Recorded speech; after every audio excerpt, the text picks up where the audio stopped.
Welcome back to the game. We have reached the Shishuna Fields. I didn't realize that there was another level between me and the castle. But apparently there is. So let's do that.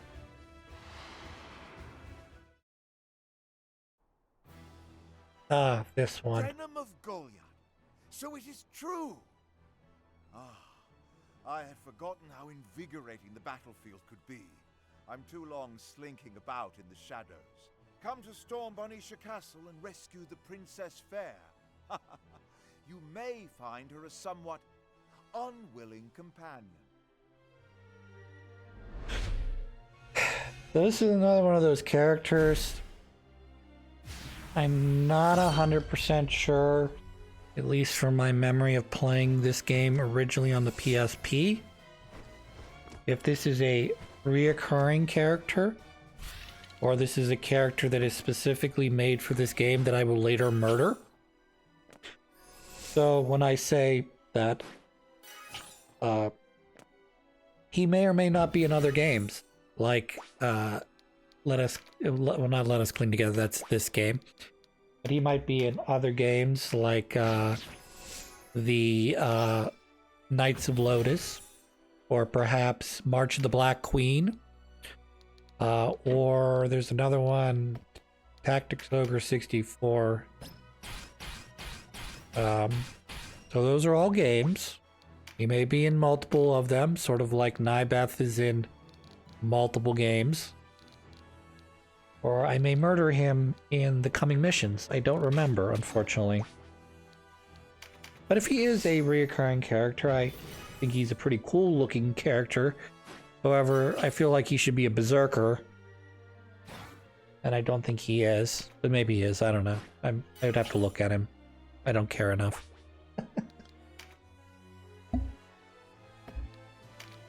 So the stuff in the middle here, I believe, is a tar. I think it acts the same as water, but maybe it slows you down even more than water. I don't know.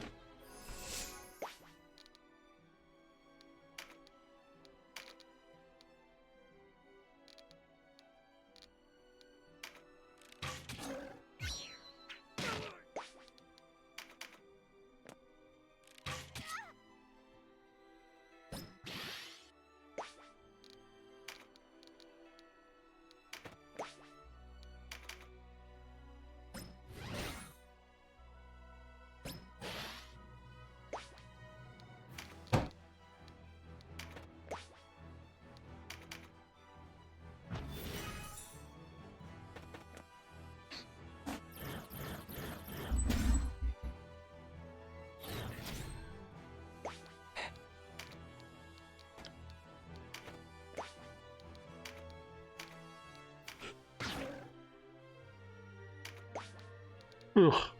Excuse me.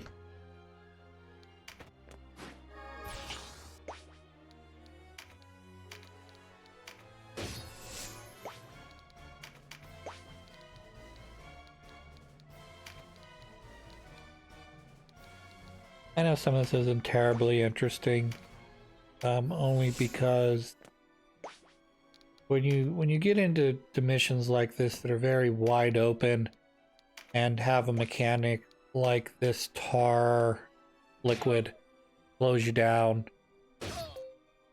this kind of stuff can be kind of meh to watch, because it's just like, ugh, you're not making any progress. And I get that. But yeah, you can see they brought flyers here, which would be, of course, one of the ways to easily negate some of the effects of the tar. Is, you know, basically saying, well, if you want to move over tar, it's just going to be kind of a slow go. But if you can fly over it, it doesn't matter if you landed it or not. It's essentially the same as it not existing.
There's a question.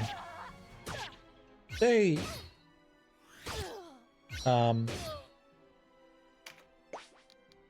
you want to become, what's the word I want to use? I don't want to say popular.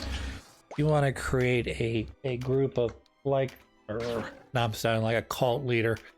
A group of like-minded individuals who all believe in the same thing. Yes, that's a good way to succeed in life. But if you want to try to set yourself up for success, you know, you have to create an air of capability of I wouldn't say mystique's probably not the right word. But basically, you want to show that you are capable of doing what you need to do, and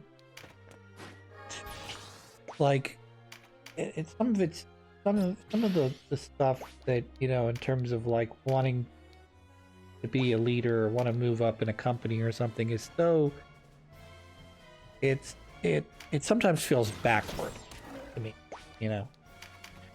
and by that I mean like this probably you may have seen someone talk about this before, but if you're really good at your job and you're able to do essentially the work that two people would do, less experienced or not as intelligent or whatever your point of view on this subject is, you're able to do the work of 1.5 people or 2 people or whatever in the time in 8 hours or so, or a week or whatever.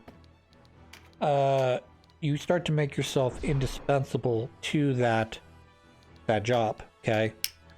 And when you're indispensable, they're more likely to keep you in that position because you're so valuable to that particular role that in order to replace you, they would have to get 2 people. You see? And they don't want to get 2 people, partly because they would have to pay them, wages, maybe not the same wage that you're being paid. I don't know. I'm not going to speak for everybody, but we'll say, say you have a starting wage of, I don't know, 20, 30,000. I don't know, whatever's normal for your area, let's say, okay? And you get a couple raises because you've been at the company for years, and now you're making, I don't know, 30 or 40% more than you were initially.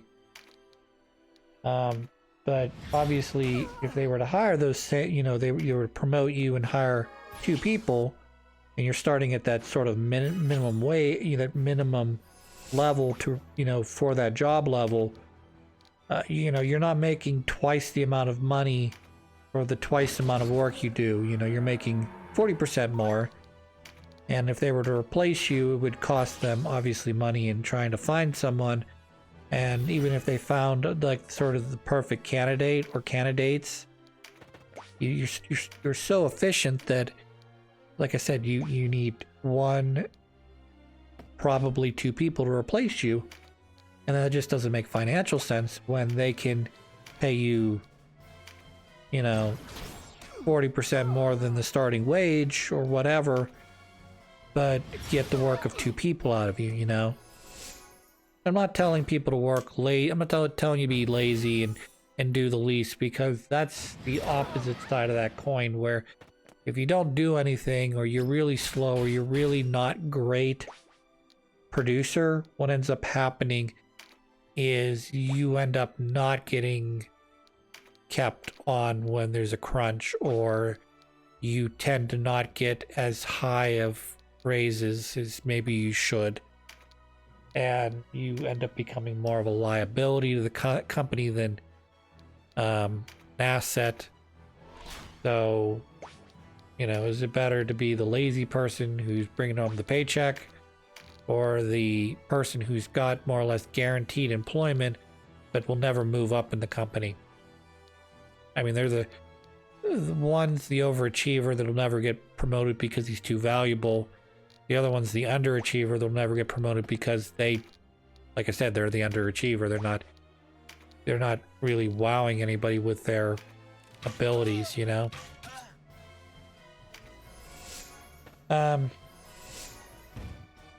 So, like, I don't really know what, like, how, I mean, obviously, you know, setting boundaries with your employer is important, you know, particularly if you think you're being overworked or just too much is being put on your plate. You would say, you know, we need to address what the role of, you know, what's my job role in this company, you know what I mean? And sort of step back from the excess jobs that aren't part of that job that you're currently doing, because in a way you're sort of doing them, while not for literally free, as a I don't know, what do you want to call it?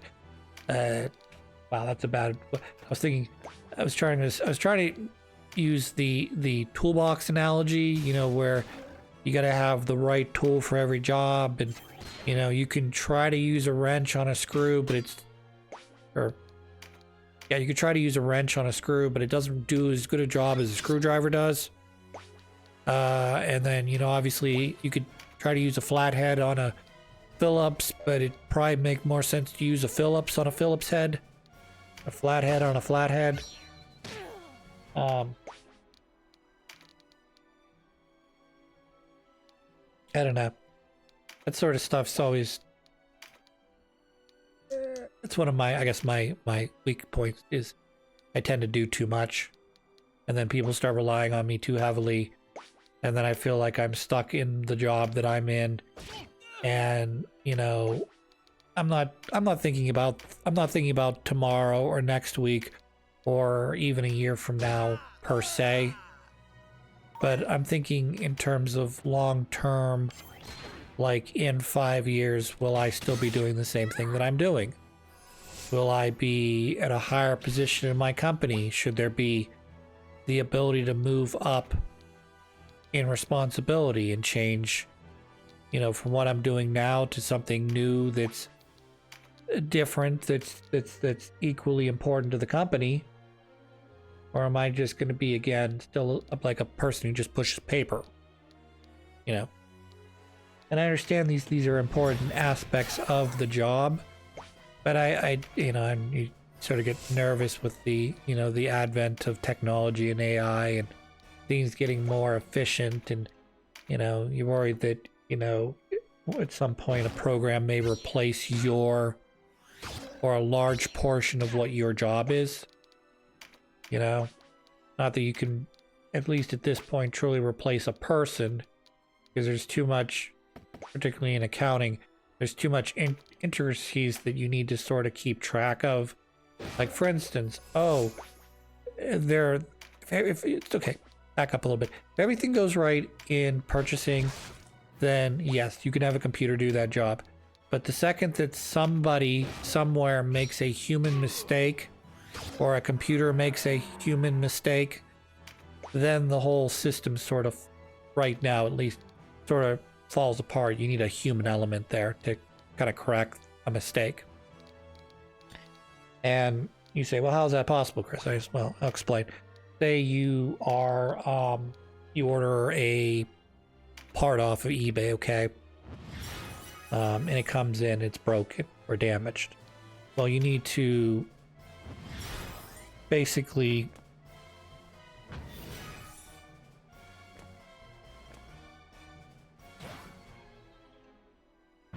I don't like bumps and lumps on the world. Makes me sad. Makes me nervous. I think it's just the wind more than anything. Supposed to have heavy winds tonight. I'm hearing things that I sound like other things that worry me.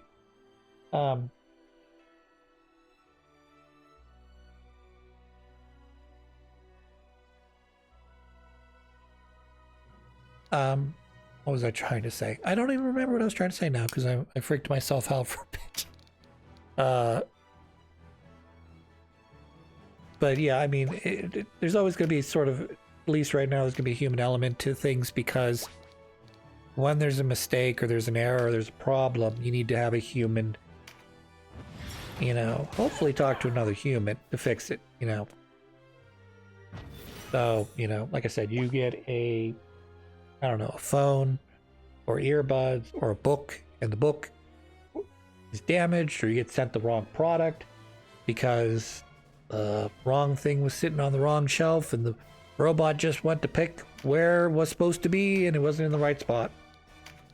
Or there was an earthquake and everything fell over. And when the robots tried to put it back, they didn't put it back in the right spot and you got the wrong item.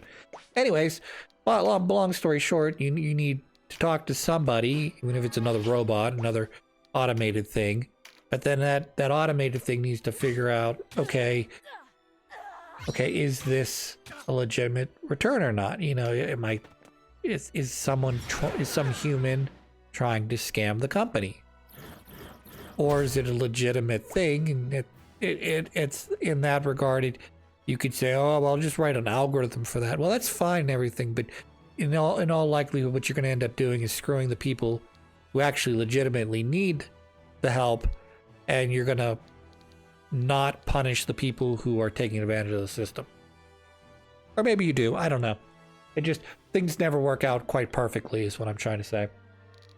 So, stuff gets damaged in the mail, you get sent the wrong item, gets sent the wrong, in my line of work, you get sent the wrong quantity, the wrong size, etc. You need to be able to talk to somebody to get that resolved. And, you know, obviously, depending on their company's point of view, it's either not their responsibility to deal with, or it is their responsibility to deal with, and I'm either full of shit because that stuff was delivered to me already and I'm just trying to get free product, or I am telling the truth, in which case I kind of don't want to pay for it myself, but maybe those are the terms of my shipping, etc. So, but what I'm trying to get at is, say you have myself and someone else who does a similar job. Maybe, I mean, obviously I'm the only purchasing person at my company, but there's someone who does something similar, like pays the bills, okay? And you've simplified my job down to the point that instead of taking 40 hours a week, it takes 20 hours a week for me to do my weekly job, okay? Well, that's fine and dandy, but either I need, you know, another 10 to 20 hours of work to do during the day, or I probably am going to be out of work in a couple years, because eventually they'll figure out that I'm only working, really truly working 50% of the time, and there's efficiency losses there. So, et cetera, et cetera.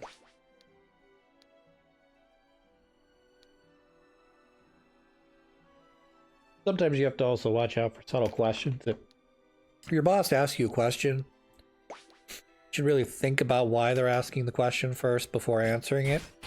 Sometimes it's your boss is just kind of having a conversation with you and it's not a big deal. But every so often, you'll run into a question where someone will say, have you ever thought about working out in the plant? And you like, no, I've not thought about working out in the plant. Why? Sort of, you know, like, I don't have any problems with, you know, doing a manual labor job. You know, there's nothing wrong with it. It's certainly fulfilling in its own way, depending on what the manual labor is. Factory work, I mean.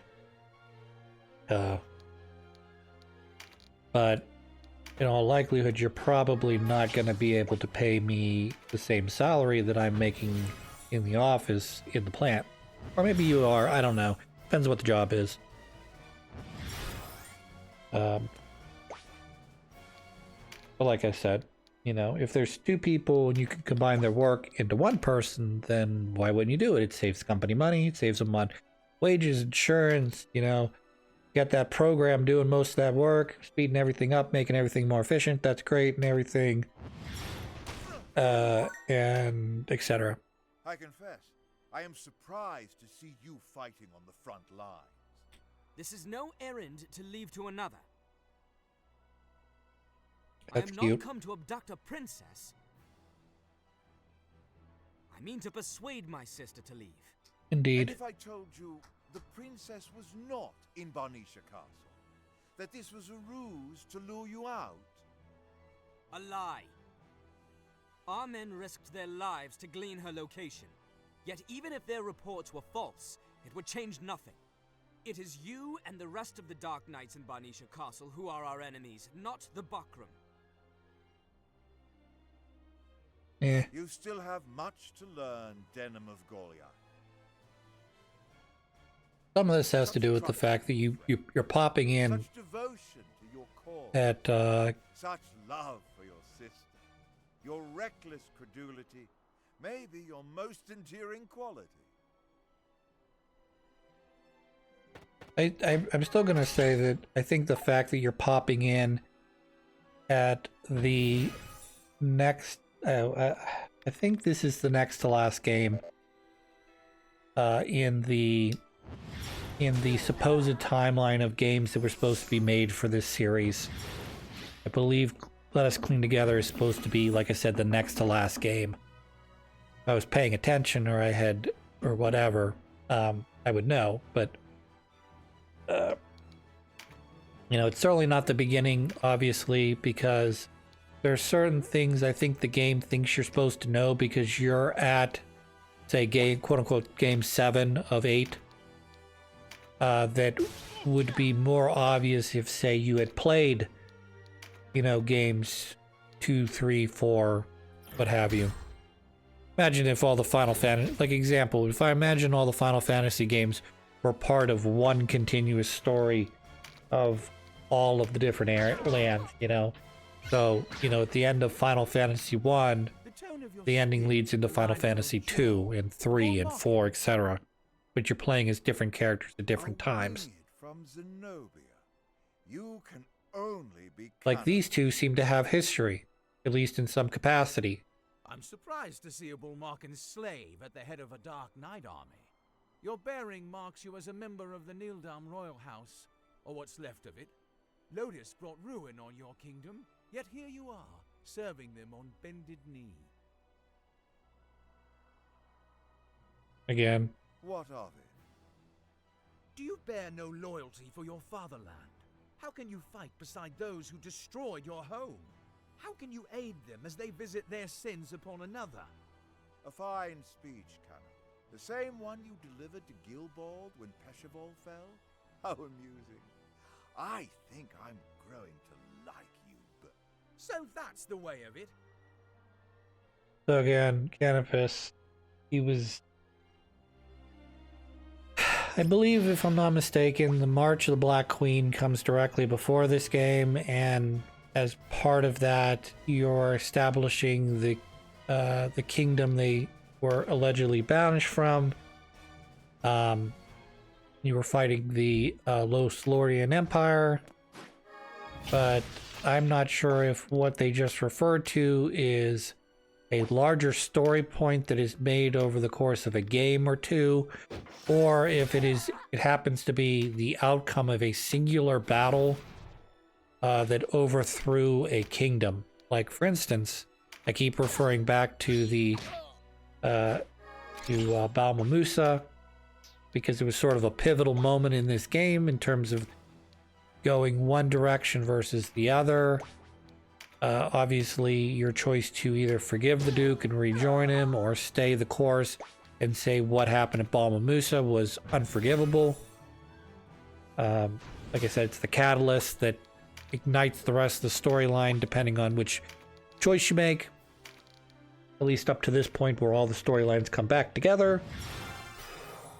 So we can have one concrete end, you know. But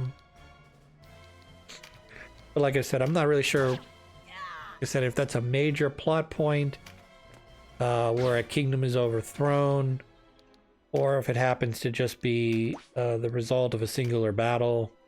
I like to imagine it was probably be over the course of part of a game. You know, like, I don't know. Since this game has, what, 4 parts, chapter 4, we're in chapter 4 right now. I have to imagine that that portion might be part of a chapter where you're trying to protect a kingdom that ultimately falls. And you either choose to side on the side that's invading or the side that's defending, but it doesn't ultimately matter. Again, I'm spitballing here. I don't know anything about the other games other than they exist. And the storyline's not complete. And the fact that they've remade this game, I guess this is the 4th time they've remade this game. SNES, PlayStation, or Saturn. Then on the PSP, and then here.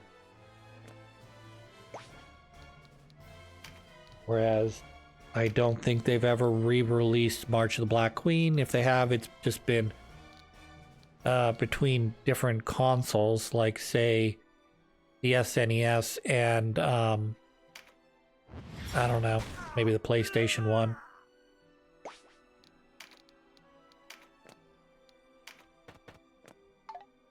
I don't know, I'm not a big fan of I'm a big fan of people having an idea of where they want to go with something, like a Star Wars, having 9 parts. But I would prefer if that canon, storyline, what have you, was fully written out before you attempted to start your process. And then I would try to do it like, can you do this in, can you give us a taste in 1 game? Can you wrap it up in 3 games? And can you expand it to whatever the number you want to do? 6 games, 5 games, you know? Or, and at the same time, You fancy yourself in Gilbold's place. You pretend yourself a slave to protect your people, the very people whom Lotus holds hostage. interesting. Ha! It's you who's taken with wild fancies. Your guilt over Gilbold clouds your thoughts. Gilbold apparently You mean to say died. your allegiance to Lotus is heartfelt. You have me exact. I care nothing for my fatherland. I spare not a thought for my people. It is fortune who brought down our royal house, already decaying from within. Slavery is a fitting bounty for the people of Nildar. So, Rotten to the core, you. one of the things I've sort of gathered just from this literal 1 battle Then we've you should done have no qualms about is that I'm fighting. not sure I can trust anything he's saying. He's talked about slinking in the shadows, which means he's been some sort of spy, deceiver, acting in... It's hard to say if he's acting in his own interest, in the interest of Lotus. He's acting sort of as a double agent. Again, I don't know enough about him to really make that decision, or if this is sort of a one-off character and he's only in this game. I don't know.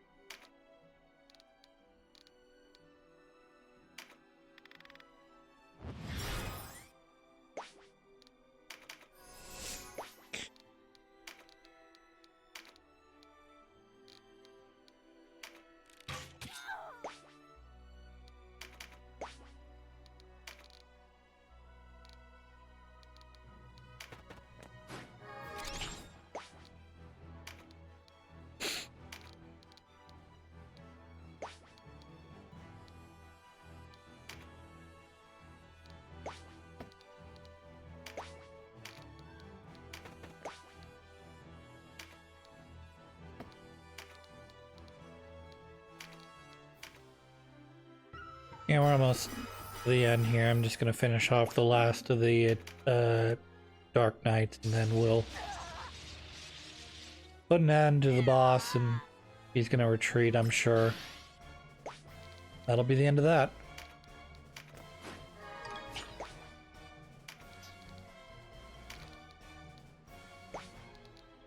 And not enough damage. It's better, but not great.